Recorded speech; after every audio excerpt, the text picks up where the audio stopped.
ये बात साल 2017 की है। गांव में एक लड़की की बारात आई हुई थी और उस बारात की जब चढ़त चल रही थी तो उस चढ़त को देखने के लिए कई लड़कियां तैयार हो जाती हैं। बस छत पर खड़े होकर झांक रही थी, देखने की कोशिश कर रही थी कि आखिरकार दूल्हा कैसा है। जैसे ही उस दूल्हे पर नजर पड़ती है तब सहेलियां आपस में एक दूसरे से बातचीत करने लगती हैं और उनकी बातचीत की शैली कुछ अजीब तरह की हो जाती है। दरअसल लड़की जितनी खूबसूरत होती है दूल्हा उतना खूबसूरत नहीं होता है, क्योंकि दूल्हे के नैन नक्श लड़की के मुकाबले के नैन नक्श कुछ अच्छे नहीं थे। और यही बात बस पूरे गांव में चर्चा का विषय बन जाती है। शादी हो जाती है धूमधाम से, लड़की की विदाई भी हो जाती है और जब लड़की को यह पता चलता है कि उसके दूल्हे के जो नैन नक्श हैं वो अच्छे नहीं हैं, ज्यादा खूबसूरत नहीं हैं, और जब लोगों ने, उसकी सहेलियों ने बार बार टोकना रोकना शुरू कर दिया, तब उसने अपने पति से छुटकारा पाने की जो तरकीबें अपनाई वो वाकई अपने आप में बहुत भयानक होती हैं। वो तरकीब तो पा जाती है, भयानक जो रास्ता चुनती है उसके हिसाब से आजादी भी मिल जाती है, लेकिन आजादी उसको पति से जरूर मिली थी, लेकिन वो सलाखों के पीछे पहुंच जाती है। आज कहानी उसी दुल्हन की है जिसने न केवल अपनी जिंदगी बर्बाद की बल्कि अपनी गोद में पल रही एक बच्ची की भी पूरी तरह से जिंदगी बर्बाद कर देती है और एक व्यक्ति की बहुत बुरी तरीके से जान ले लेती है। आदाब, नमस्कार, सत श्री अकाल, मैं उस्मान सैफी। आज की जो सच्ची घटना मैं आपको सुनाने जा रहा हूं, ये सच्ची घटना है उत्तर प्रदेश का एक जिला है संभल, और संभल जिले का ही एक थाना लगता है कुड़ फतेहगंज। दरअसल कुड़ फतेहगंज का एक गांव है बचेटा, और बात कर रहा हूं 15 अप्रैल साल 2019 की सुबह लगभग 6 बजे के आसपास। 6 बजे के आसपास का वाकया है। घर से, जो घर है महेंद्र सिंह का, उसके घर से चीखने चिल्लाने की आवाजें आ रही थी। बहुत जोर जोर से चीख रहा था, चिल्ला रहा था, और जैसे ही लोगों को ये चीखने चिल्लाने की आवाजें आती हैं तो कुछ लोग दरवाजा, जो मुख्य द्वार था, उसको पीटना शुरू कर देते हैं। ये जानने की कोशिश कर रहे थे कि आखिरकार घर के अंदर से चीखने की आवाजें जो आ रही हैं वो क्या बात है, क्या नहीं है। लेकिन मुख्य द्वार था वो खुला ही नहीं। जब मुख्य द्वार नहीं खुला तो गांव के लोगों ने कहा कि दूसरे रास्ते से, यानी कि छत के रास्ते से आया जाए।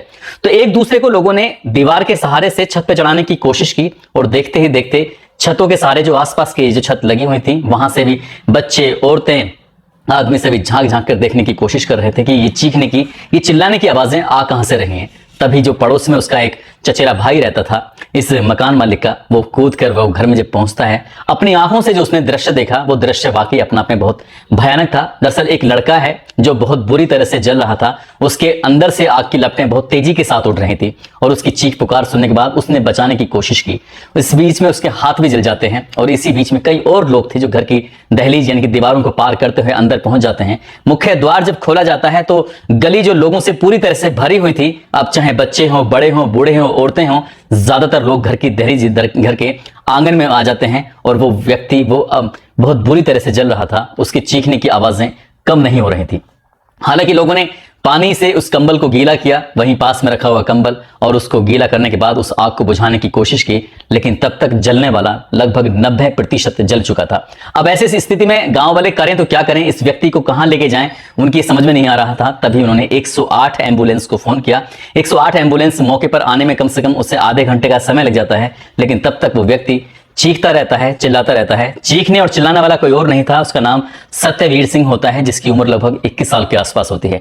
आधे पौन घंटे के बाद जब वहां एम्बुलेंस पहुंचती है, एम्बुलेंस की मदद से उसे हॉस्पिटल में भर्ती कराया जाता है, और जब हॉस्पिटल में भर्ती कराते हैं तब वो पुलिस साथ ही मजिस्ट्रेट को अपनी कहानी बयां करता है, और उसकी कहानी सुनने के बाद हर कोई भावुक हो जाता है। साथ ही इसी बीच में जो उसके बड़ा भाई, जो छोटा भाई है उसका हरबीर सिंह, उसके पिता महेंद्र सिंह, वो भी मौके पर पहुंच जाते हैं। और महेंद्र सिंह रोते रोते पब्लिक के सामने, मीडिया के सामने बस एक ही बात कह रहे थे कि सुबह लगभग 5:30 बजे के आसपास वो घर से निकले थे अपने छोटे बेटे हरबीर सिंह के साथ। उनका कहना था कि गाँव में जो उनका खेत है, खेत में जो गेहूं था वो पूरी तरह से पक चुका था, उसको काटना था।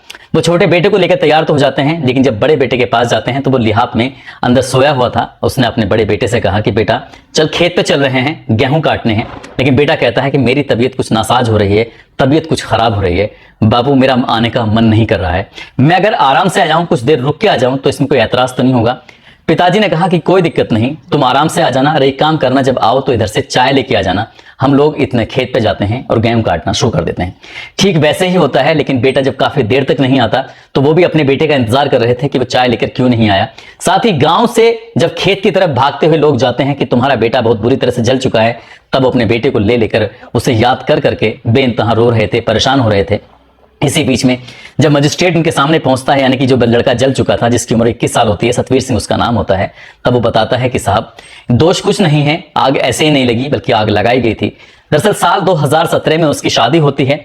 इसी थाना क्षेत्र का एक गांव लगता है पेंगा रफातपुर, और पेंगा रफातपुर में जब उसकी बारात जाती है तो बारात में ही ये पता चलता है कि उसकी जो बीवी है वो ज्यादा खूबसूरत है और वो कम खूबसूरत है।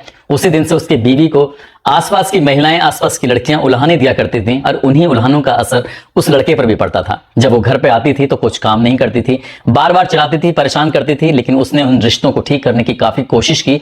लेकिन जब कुछ ठीक नहीं हो रहा था, वक्त धीरे धीरे आगे बढ़ जाता है। कई महीने बीतने के बाद उसको एक प्यारी सी बेटी होती है। वो ये सोचकर खुश था कि बेटी हो गई है, शायद अब घर में कुछ खुशियां आ जाएंगी, अब घर में जो शांति है वो बनी रहेगी। कहीं ऐसा ना हो कि बात खराब हो जाए और दो जो लोग आपस में मिले हैं, पति और पत्नी, उनका रिश्ता इस काले और गोरे रंग में कहीं मिट ना जाए, निपट ना जाए।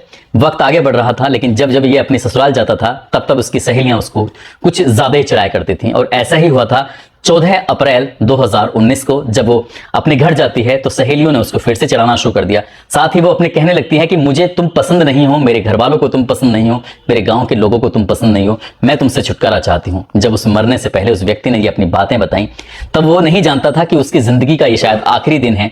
और जब सुबह के 6 बज रहे थे, वो लिहाफ में सो रहा था, तो उसकी पत्नी ने उसके शरीर पर, उसके लिहाफ पर चारों तरफ पेट्रोल बहुत बुरी तरह से उड़ेल दिया था। और उड़ेलने के बाद उसने एकदम से आग लगा देती है। आग लगनी शुरू हो जाती है। जब आग की लपटें बहुत तेज के साथ जलने लगती हैं, बहुत तेजी के साथ उठने लगती हैं, तभी सतवीर ने बचने की बहुत ज्यादा कोशिश की, लेकिन उसके शरीर में जगह जगह पेट्रोल पहुंच चुका था और आग ने एक विकराल रूप धारण कर लिया था।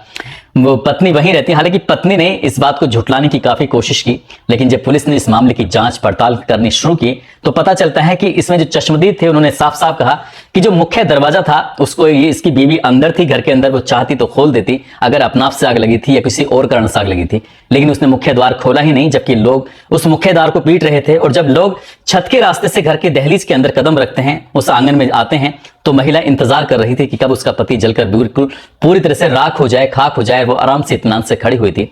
साथ ही लोगों ने अपनी आंखों से वो दृश्य देखा था कि वहां पर एक तेल की कट्टी पड़ी हुई है। उस कट्टी को लोगों ने सूंघ के देखा तो उसके अंदर पेट्रोल था, तो उससे भी अंदाजा लगाया जा रहा था कि इसके ऊपर तेल उड़ेला गया है। साथ ही पत्नी के हाथ तो बिल्कुल जले नहीं थे, लेकिन जो उसका पड़ोस का भाई वही लगता है, उसने जैसे ही बचाने की कोशिश की थी तो उसके हाथ बुरी तरह से झुलस जाते हैं, जल जाते हैं। यदि पत्नी बचाने की कोशिश करती तो शायद उसके हाथ भी झुलस जाते और शायद वो कभी सलाखों के पीछे नहीं जाती।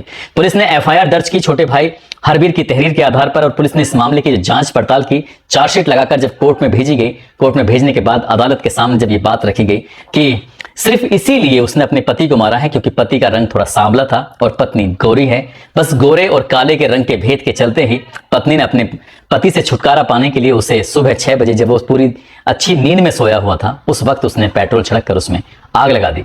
इस मामले की सुनवाई कर रहे थे चंदोसी संभल की जो अदालत है, उसके न्यायाधीश अशोक कुमार यादव। उन्होंने सुनते हुए इस महिला को 25,000 रुपए का अर्थदंड सुनाया, साथ ही उससे उम्र कैद की सजा सुनाई, और यह कहते हुए कि तुमने अपने पति से तो छुटकारा पा लिया है, लेकिन शायद सलाखों से कभी बाहर नहीं निकल पाओगी। जब तक ये महिला जिंदा रहेगी तब तक सलाखों के पीछे ही रहेगी, वहां से बाहर किसी भी कीमत पर निकल नहीं चाहिए। और जब ये बात सोशल मीडिया के माध्यम से लोगों को पता चलती है तो लोगों को बड़ी हैरानी होती है कि जब इसके साथ ये घटना हुई थी तब इसकी गोद में एक 6 महीने की बच्ची थी, लेकिन 6 महीने की बच्ची आखिरकार जाती तो कहां जाती। पुलिस ने जब इस घटना के तुरंत बाद इस महिला को गिरफ्तार किया था तो उस बच्ची को भी इस महिला के साथ कर दिया गया था, क्योंकि कोई भी बच्चा अपनी मां के साथ जेल में 6 साल तक ही रह सकता है, और 6 साल तक जब तक कि बच्ची की उम्र पूरी नहीं होगी तब तक वो सलाखों में अपनी मां के साथ ही रहेगी। उसके बाद इस बच्ची की परवरिश कैसे होगी, कौन करेगा, क्योंकि उसके पिता तो काफी पहले मर चुका है और मां पूरी जिंदगी सलाखों में रहेगी। कौन उसे पालेगा, कौन नहीं पालेगा, एक मां की लापरवाही की वजह से। यानी कि मां का नाम प्रेम श्री उर्फ नन्ही होता है। नन्ही की ने जो तरीका अपनाया था अपने पति से अलग होने का, वो वाकई बहुत भयानक तरीका होता है। उसकी चीखों की आवाजें आज भी गांव में महसूस की जा सकती हैं। जब अदालत ने 6 नवंबर 2023 को यह फैसला सुनाया था तो उसका भाई रो रो कर अदालत के ठीक सामने खड़ा हुआ पत्रकारों से बात कर रहा था, कह रहा था कि भाभी को भैया बिल्कुल भी पसंद नहीं थे, हमेशा कहती थी कि मैं गोरी हूं, तुम्हारा भाई काला है, गंदा है, ऐसा दिखता है, वैसा दिखता है, और ये बात उसे बिल्कुल पसंद नहीं थी। और उसने तरीका जो अपनाया वो वाकई भयानक था। दोस्तों, इस पूरे घटनाक्रम को सुनाने का उद्देश्य किसी को परेशान करना नहीं है, किसी का दिल दुखाना नहीं है, बल्कि आपको जागरूक करना है, आपको सचेत करना है, साथ ही आपको बताना है, जताना है। यदि इस महिला यानी कि प्रेम श्री उर्फ नन्ही को उसका दूल्हा, उसका शोहर उसको पसंद नहीं था तो बहुत सारे तरीके थे उससे अलग होने के। वो कानून का सहारा लेकर अपने पति से तलाक ले सकती थी और एक नई जिंदगी शुरू कर सकती थी, लेकिन जो तरीका उसने अपने पति को मारकर अपनाया वो शायद तरीका बहुत ही भयानक था। ना केवल उसमें उसकी खुद की जिंदगी खराब हुई है, बल्कि एक बच्ची जिसका कोई दोष नहीं है, वो भी माँ के साथ सलाखों के पीछे ही, जब से वो माँ गई है तब से वो अभी तक भी सलाखों के पीछे जिंदगी की गुजर बसर कर रही है। जाते जाते आज जोया मलिक हैं, आज उनका जन्मदिन है। उनको जन्मदिन की बहुत सारी शुभकामनाएं, बहुत बहुत मुबारकबाद। साथ ही कुछ लोगों ने नाम लेने की अपील की है, जिसमें मोहम्मद वाजिद अलवी हैं, जुबैर खान हैं, आकाश यादव, आफ्ताब अंसारी, रवि कुमार, सोनू गौतम, दलपत सिंह, शंकर पाल, गोपाल पंडित, अकरम अली, मोहम्मद शहादत अंसारी, जीतू सिंह, तहसीन उमर, राजेश सिंह, इन लोगों ने नाम लेने की अपील की थी। आप सब लोग अपना ख्याल रखें, सुरक्षित रहें। जय हिंद, जय भारत।